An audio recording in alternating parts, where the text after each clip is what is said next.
Break down the door. This is our son's apartment. The pounding shook the frame, each thud echoing like a memory I'd tried too long to bury. I stood on the other side of it, barefoot, the morning light spilling across the floor like an accusation. When I finally turned the lock and opened the door, their faces froze. Mom's hand still gripped the crowbar. Dad's expression was somewhere between outrage and disbelief, and my brother, of course, hid behind them, pretending to look concerned. What they saw in my hands made them all stumble back. It wasn't a weapon. It was a stack of papers, bank statements, lease documents, and one thick folder titled Property Transfer Agreement. My name was on every page. Mom's voice faltered. What? What is that? The proof, I said calmly, my voice steadier than I felt. Proof that this apartment, this home, you called your son's, it's mine. Every bill, every payment, every signature, all me. My name is Lena Grant. I'm 29, and if you think you know how this ends, stay tuned. Yesterday at Dad's birthday dinner, they'd humiliated me in front of everyone. You're just a tenant, Lena. Mom had laughed. We let you live there because of your brother. It's his investment. Everyone at the table had joined in smirking, sipping wine. My throat had burned while my brother winked like he'd won. So last night, I changed the locks. And this morning, when they came to reclaim his place, they learned whose name was actually on the deed. Dad stepped forward, rage trembling through his jaw. You stole from your family. I met his eyes. No, Dad, I just stopped giving. Their silence filled the hallway like smoke. I watched them lower the crowbar, finally realizing the door they tried to break down had never really belonged to them at all. Dad's voice cracked the air. You ungrateful child. We raised you. We paid for everything you have. I almost laughed. You mean what I paid for with every double shift since college? Or the mortgage you forgot to pay when I was 21, and I covered it so you wouldn't lose the house. The papers in my hand fluttered as I spoke. The sound of truth, thin, sharp, undeniable. Mom's expression hardened, the kind that used to silence me as a teenager. You can't speak to us like this, Lena. We're your parents, I'm aware, I said. That's why I kept forgiving you long after you stopped deserving it. Behind them. My brother Carter looked pale, almost offended that his usual charm wasn't working. You made this about money, he sneered. You made it about ownership, I countered, and I just reclaimed mine. They stood in stunned silence as I moved past them, setting the documents on the hall table. I didn't steal your son's apartment, Mom. You lied about who bought it. I signed every paper you told me to trust you with. You used my savings, my credit, and my name. So please explain again how this belongs to Carter. Mom's face drained of color. Dad turned toward him sharply. Is that true? Carter opened his mouth, then closed it again. She offered to help. It was supposed to be temporary. 7 years isn't temporary, I interrupted. The hallway went still, except for the faint sound of my neighbor's TV through the wall. I took a slow breath, looking at each of them one by one. You came here ready to break down my door, to call me crazy, to prove a point. I stepped back into my apartment, my hand on the frame. But the only thing broken here is your illusion of control. The door clicked shut between us, and for the first time it felt like mine. By evening, my phone wouldn't stop buzzing. First Mom, then Carter, then unknown numbers, relatives I hadn't heard from in years. Apparently, word traveled fast when the family's problem child finally stopped being their free ride. The first voicemail was Mom's voice, high-pitched and trembling. Lena, we didn't mean to upset you. You've always been too sensitive. Please come by and talk before this gets worse. The second was colder. Dad's tone like polished steel. Return the property paperwork before we involve lawyers. The third came from Carter. You think this makes you the hero? You'll regret embarrassing us. I poured a glass of cheap wine and set my phone face down. The quiet hummed with a new kind of power. My apartment. My apartment was finally peaceful, no one shouting. No one guilt-tripping me into paying for emergencies. Just the low hum of the fridge and the slow thump of my heart finally calming. I wandered to the window, watching the city lights bleed into the night sky. For years, I'd believed peace came after earning forgiveness. But now I understood it comes after stopping the performance. There was a knock on the door. Ethan, my upstairs neighbor, stood there holding a half-eaten pizza. You okay? Thought I heard yelling this morning. I smiled faintly. Family stuff. I'm fine now. He studied me for a moment, then handed me a slice. Fine never sounds fine, but okay. Just don't let them guilt you back into chaos. I won't, I promised. When he left, I leaned against the door and whispered to no one. I'm done being the apology for other people's choices. Outside, thunder rolled over the city, deep and distant. Tomorrow, I'd go to the bank and make the ownership transfer official. Tonight, I'd sleep with both locks secure, and for once, not because I was scared of what could come in, but grateful for what I'd finally shut out. The next morning, the world felt cleaner, like the storm had washed something away that night. I made coffee, scrolled through the bank app, and smiled when I saw the confirmation. Property fully registered under Lena Grant. No more shared signatures, no parental co-signers. It was official. 10 minutes later, Mom showed up uninvited. She stood in the doorway, her lipstick smudged, eyes puffy like she hadn't slept. "You're destroying this family," she said quietly. "I'm setting boundaries," I replied.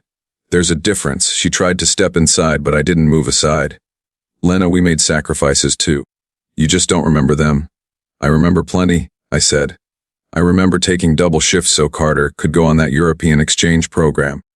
I remember you telling me to stay quiet so he could look successful. I remember paying your credit card bill because you were worried about your score, want me to keep going." Her expression twisted into something half guilt, half fury. "You've always been dramatic.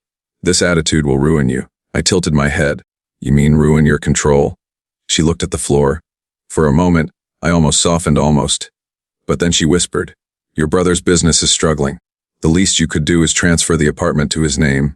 You don't even need it." That was the last straw. "Mom," I said evenly, "you taught me one thing. Family only counts when it's convenient. So, no, I don't need to. And neither of you get to decide what I keep anymore." Her tears didn't move me this time. I'd seen that act before. As she turned to leave, she muttered, "You'll regret this, maybe," I said softly. "But at least it'll be my regret, not yours." When the door shut, I realized something vital. Freedom doesn't always feel triumphant. Sometimes it just feels quiet, solid, earned. By midweek, the quiet started to crack, not from guilt, but from the ripple effect of exposure. Carter had taken to social media, posting vague quotes about betrayal from within and family snakes. His friends, most of whom were my old classmates, filled the comments with sympathy. I read them all, each line a tiny cut. I no longer bled from. Then came a call from my aunt. "Honey, what's going on? Everyone's saying you cheated your brother out of his apartment." I let out a breath. "Aunt May, you know that apartment? I bought it. Every cent came from my savings." She hesitated. "They said you're unstable, that you're making things up." Of course they did. That's how gaslighting sounds. Clean, polite, perfectly practiced. That night I printed copies of the deed, receipts, and transfers. Facts had become my shield. Ethan stopped by as I organized the files. "You're building a case." "More like protecting one," I said. He smiled. "Good. Because people like that, they only stop when you make truth louder than their lies." Friday came with a text from Dad. "Family meeting Saturday mandatory." I stared at it, half expecting please. It never came. Saturday arrived gray and cold. Their house, the same one I helped save years ago, looked smaller now, stripped of the grandeur they'd once flaunted. Mom opened the door with a forced smile. "Let's just keep this civil." Inside, the dining table gleamed as if polished for battle. Carter leaned back in his chair, smirking. "We can settle this quietly, Lena. You sign over the deed, and we'll pretend this never happened." I placed the folder of documents on the table between us. "You're right," I said calmly. "Let's settle this quietly." When I flipped open the first page, their faces drained of color. Because what waited inside wasn't a compromise. It was truth, notarized and final. Dad's knuckles went white as he grabbed the document. This can't be right. It's legal," I said evenly. "Purchased under my name, paid through my account, signed and stamped." He turned the pages like a man searching for a loophole that didn't exist. Mom sat frozen, eyes darting between me and Carter. "You tricked us," she whispered. "No," I replied. "You underestimated me." Carter slammed his fist on the table. "You think a few papers make you better than us?" I met his glare. "No, just fur," he scoffed. "You've always been jealous of me." I smiled faintly. "Jealous of what? The debt? The excuses? The fake confidence?" His jaw clenched. "You've ruined everything. Now everyone's talking about how you turned against your own family." I leaned forward, my tone soft but cutting. "I didn't turn against family. I just stopped being your safety net." Mom suddenly stood, her voice trembling. "Lena, please. We can't afford to lose that apartment. Your brother's business is failing. He needs collateral for a loan." I felt something inside me click. A calm that only comes when a wound finally stops bleeding. That's not my problem anymore. Dad rose too, veins pulsing at his temple. "You're selfish." I looked him dead in the eye. For 10 years I gave, I paid, I forgave, you called it love. It was survival, I'm done surviving. The silence that followed was heavy, suffocating. Carter broke it with a bitter laugh. You'll regret this, you're nothing without us. I gathered my folder, stood up, and said quietly, then it's a good thing I finally found out who I am. When I walked out, I didn't look back. Their house, their judgment, their noise, all of it shrank in my rear-view mirror. For once, the road ahead belonged entirely to me. The following week, the fallout spread like wildfire. Carter's loan application was denied. Apparently, the bank verified ownership before approval. Mom sent a long message full of scripture quotes about forgiveness. Dad's only words were, you made your point. Now fix this, fix this. That was their family motto, wasn't it? Break something, then hand it to me to mend. At the diner, I caught my reflection in the coffee pot. Eyes clearer, posture taller. Ethan slid into the booth across from me with 2 mugs. You look lighter, he said. Maybe because I finally stopped trying to earn what should have been given, I replied. That night, I sat at my desk staring at the open envelope from the city's housing department and offered to join a local business mentorship program. My design work from night school had apparently caught someone's attention. I almost cried. For years, I'd been defined by other people's emergencies. Now, an opportunity had found me because of my work. I accepted before I could overthink it.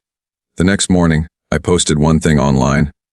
When peace feels like rebellion, you were never living free to begin with. By noon, the family chat exploded again. Mom accused me of making the family look bad.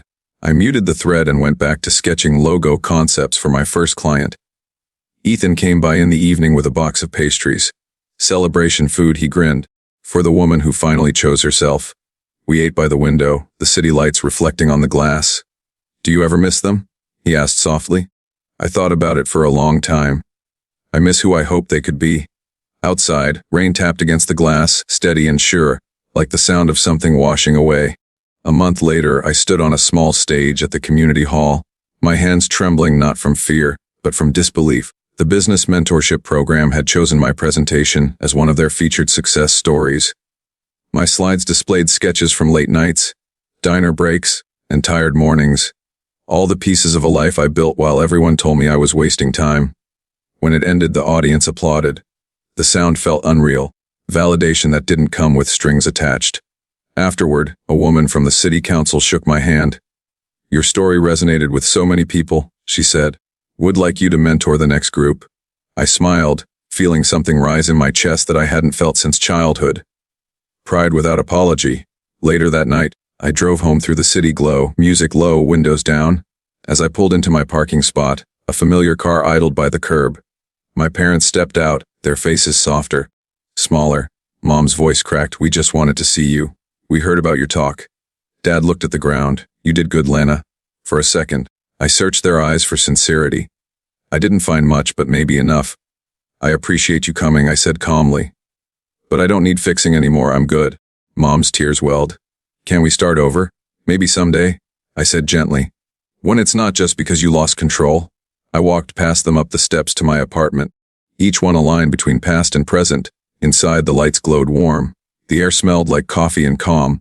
Ethan texted, proud of you. Dinner tomorrow. I smiled. Always outside. Their car drove away slowly, swallowed by the city's hum. I exhaled, locking the door behind me, not to keep them out, but to protect the peace I'd built. And that was the moment I finally understood. Freedom isn't when they stop holding you back. It's when you stop holding